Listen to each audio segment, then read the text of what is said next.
Ladies and gentlemen, brothers and sisters, today I want to speak directly to the heart of a man who walks this life alone. Not because he's unworthy, not because he's unloved, but because for now, or perhaps forever, he walks a path without a girlfriend, without a partner. We live in a world that prizes companionship.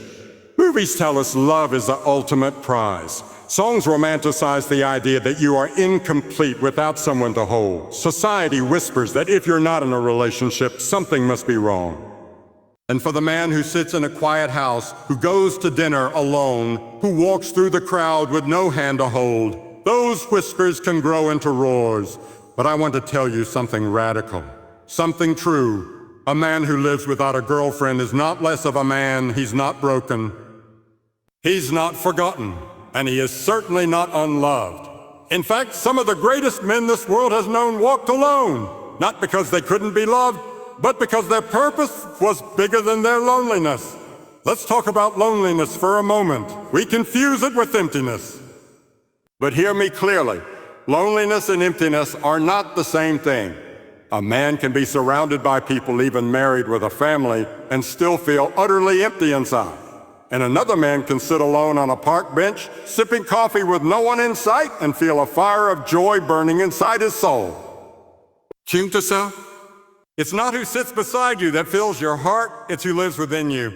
Our world is obsessed with outward validation, likes, matches, hearts. We've built an economy on attention, and we measure worth by how desired we are. But I ask you, man of solitude, is your value really found in someone else's opinion of you? Of course not. You are not the sum of someone's affection. You are not more whole because someone wants you. And you are not less whole because they don't. Your worth was written into you before you ever loved or were loved. Let me go deeper. There is power in solitude. You see, when you strip away the noise, the expectations, the need to impress, the tug of war between longing and fear, you begin to hear something else, something deeper. A voice that speaks not to your status, but to your soul. And that voice says, you are mine, you are enough. You are here for a reason. A man who walks alone is often given the gift of clarity. He sees things others miss, he feels things more fully. He hears things that get lost in the noise. He may not have a girlfriend, but he may have something more precious, purpose. Don't misunderstand me. I'm not here to say love isn't good. Love is beautiful. Love is sacred. But love is not just romance. It's not just candlelight and hand-holding and whispered I misuse. Real love, the kind that changes you, is love that doesn't demand, it gives, it sacrifices. It grows slowly and deeply. It's not found in swipes or hashtags. It's found in commitment, in covenant, in faithfulness. And maybe, just maybe, your life is being set apart. Not because love is being withheld from you, but because you're being shaped for a greater kind of love. One that doesn't just make you feel better, but one that makes you better. And if you're waiting, don't wait in misery. Wait in strength. Wait in mission. Wait while walking forward. Because whether or not a girlfriend ever joins you on this road, your road still matters. It tells you that if you don't have someone to post about on Valentine's Day, you're behind. It tells you that being single means being unloved. But I want to flip that on its head. What if singleness isn't a curse, but a calling? What if the quiet of your life isn't emptiness, but space for growth? What if the time you spend alone is not wasted time, but preparation time? I'm not here to preach easy answers. I know it gets hard. The silence can be loud. The bed can feel cold. The calendar can feel long. But I also know this. There's a deep misunderstanding in the way we talk about being alone. People often confuse loneliness with emptiness, as if the absence of someone else's presence means the absence of life itself. But these two are not the same. One is a feeling that comes and goes, and the other is a condition of the soul. Loneliness is natural. It's a part of the human experience. We were made to connect, to love, to be understood. So when those needs go unmet, even for a short time, we feel the ache of loneliness. It's the quiet on the other side of a locked door. It's walking into your home and hearing nothing but the hum of the refrigerator and your own footsteps. It's the silence in a crowded room when no one is really talking to you. And yet, loneliness doesn't mean there's something wrong with you. It simply means you're aware of your need to be seen and known. But emptiness, that's something else entirely. Emptiness is not about missing people. It's about missing purpose. You can be in a room full of friends and still feel empty. You can be married in love with someone beside you every day and still feel hollow inside. Emptiness comes when your life is disconnected from meaning. When your heart is no longer rooted in something that gives you direction, passion, and identity. It's when the days all start to feel the same. When your goals don't excite you. When you don't know why you're waking up anymore. A man who lives alone might feel lonely sometimes, yes. But that doesn't mean he's living in emptiness. In fact, many men who live alone live full, rich, purpose-driven lives. They use solitude to grow, to create, to reflect, to discover. They cultivate peace in the quiet. They don't need noise to feel alive. They don't need someone else's laughter to enjoy their own thoughts. Their joy comes from something rooted deeper than daily interaction. Their lives are not built around attention or validation. They found something stronger than approval, contentment. Loneliness is temporary, like a passing cloud. It might show up on a quiet night or during a holiday or when everyone else seems to be with someone. But it doesn't last. It doesn't define you. And it doesn't mean your life is lacking. Empty, on the other hand, is a dangerous thing when left unexamined. It sneaks in slowly when your life loses meaning. It grows when you stop asking why you're here. It spreads when you fill your days with distractions instead of direction. To live alone is not to live empty. Some of the most purposeful lives have been lived in silence. Some of the greatest minds and most passionate hearts have been molded in solitude. It is possible to feel the sting of loneliness and yet be full of joy, drive, peace, and connection to something greater than yourself.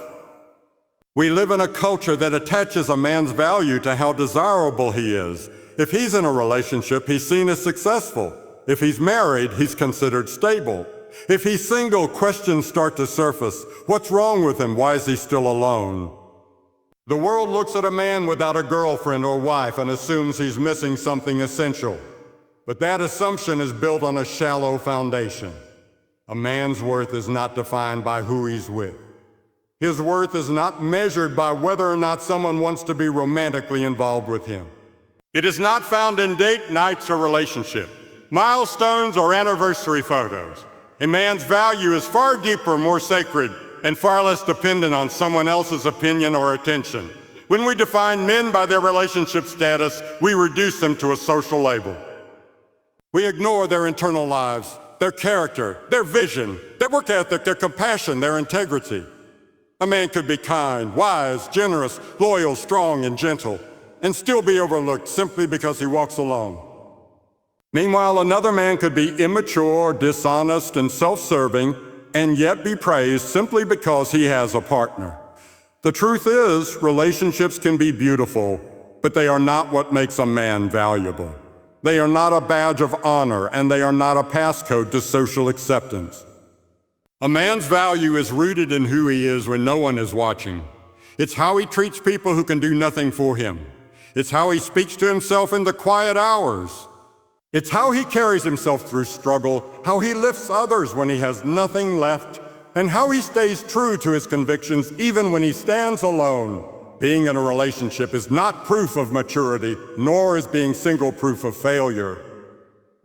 Some men choose singleness deliberately to focus on their purpose, their family, their calling.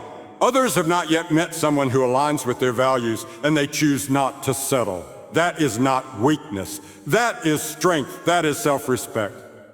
And yet, because society idolizes romantic companionship, many of these men are seen as incomplete. But how can a man be incomplete if he is whole within himself?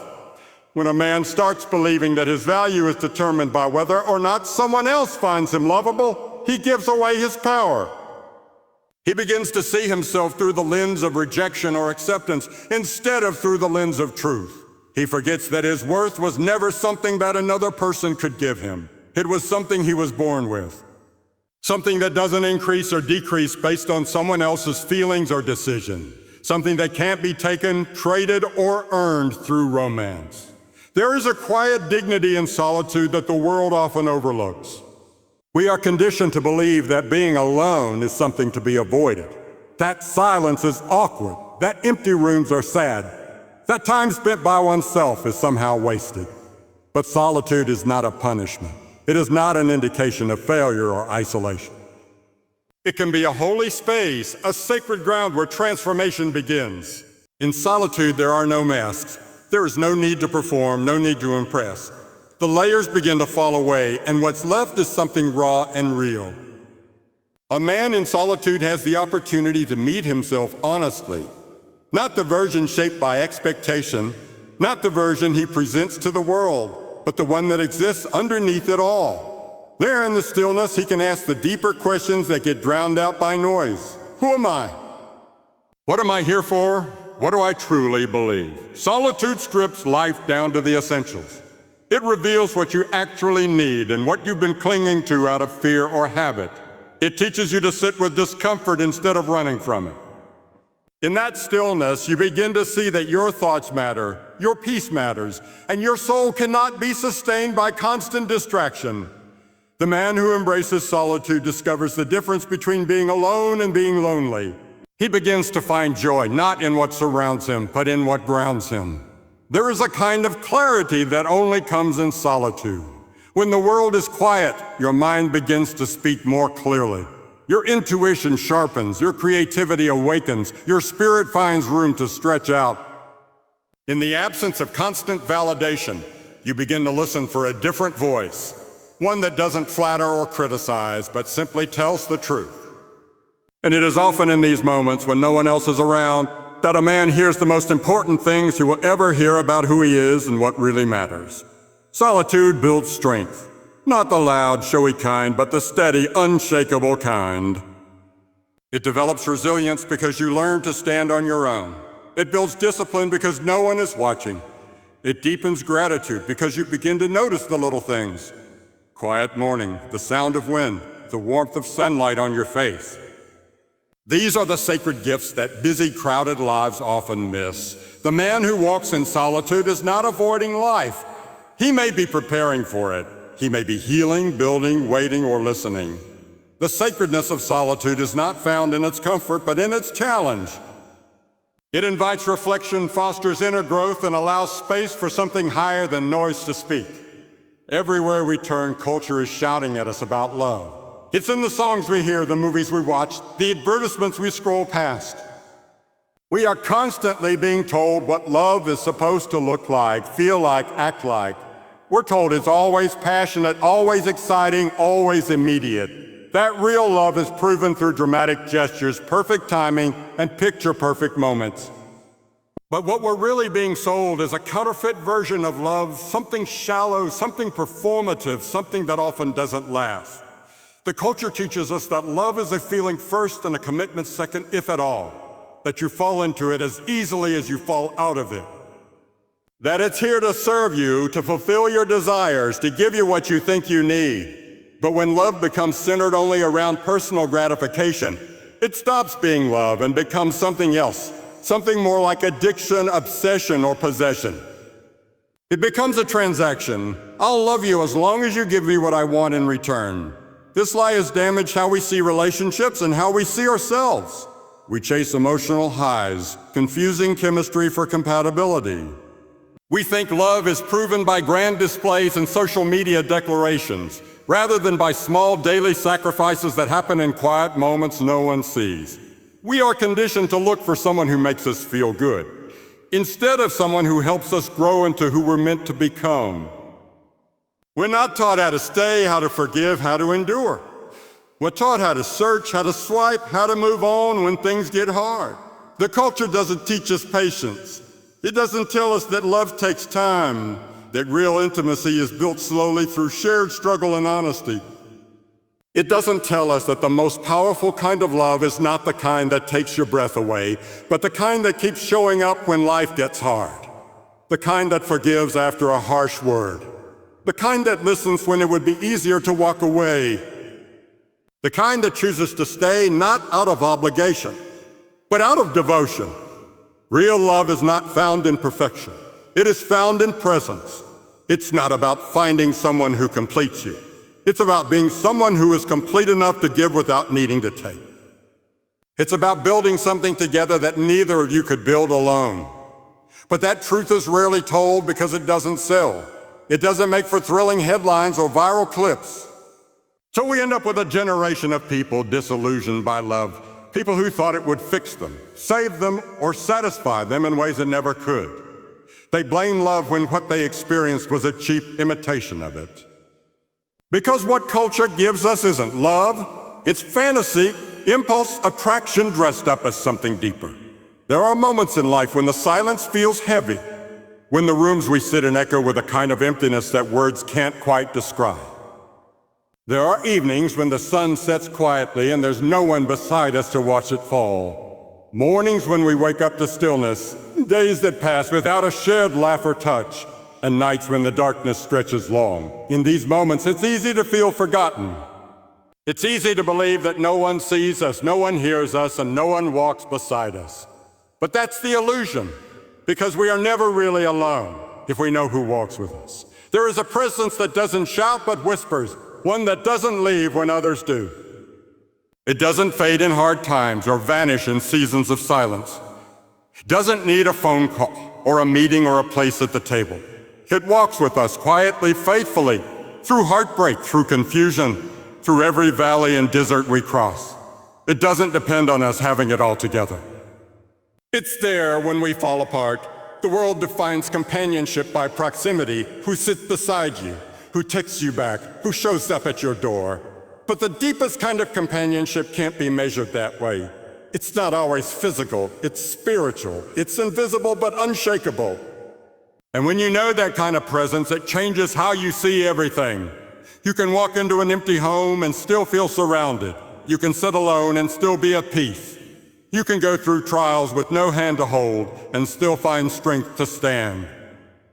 We often believe we need someone beside us to feel significant, that without someone choosing us, we are unworthy. But there is one who has already chosen us, one who doesn't measure us by our relationship status, our success, or our failures. One who knows us more deeply than any human ever could, and loves us still. And when we become aware of that love, when we truly sense the weight and warmth of that presence, loneliness loses its power. Silence becomes sacred, solitude becomes strength. To know who walks with you is to walk differently. You don't panic when plans fall through. You don't crumble when people walk away. You don't live in fear of being forgotten or passed over, because you carry the assurance that your steps are known and your heart is held. You start to see that what looks like isolation may actually be invitation. An invitation to lean into something deeper than temporary company. Even in the most quiet places of life, even when no one seems to see what you're going through, you are not unseen. You are not without comfort. You are not without direction. There is a presence that does not abandon, a guide who never stops walking beside you. Even when the path is dark, there is a companion who walks closer than a friend. One who doesn't swipe left. One who doesn't ghost. One who sees the whole of you, the mess, the longing, the dreams, the fears, and says, "You are loved. You are mine. I will never leave you." If you've been living with the weight of being alone, feeling like you're missing out, like something's wrong with you, I want you to hear this clearly. Nothing is wrong with you. You are not behind. You are not broken. You may live alone, but your life still carries weight. You may have no girlfriend, but you are still loved beyond measure. You may walk this road solo, but you're not walking it in vain. Live with honor. Live with passion. Live with your head high and your soul full. Because a man who lives alone is not less of a man. He is simply walking a different path. And that path can still be beautiful, still be powerful, and still be filled with love, purpose, and destiny. Thank you.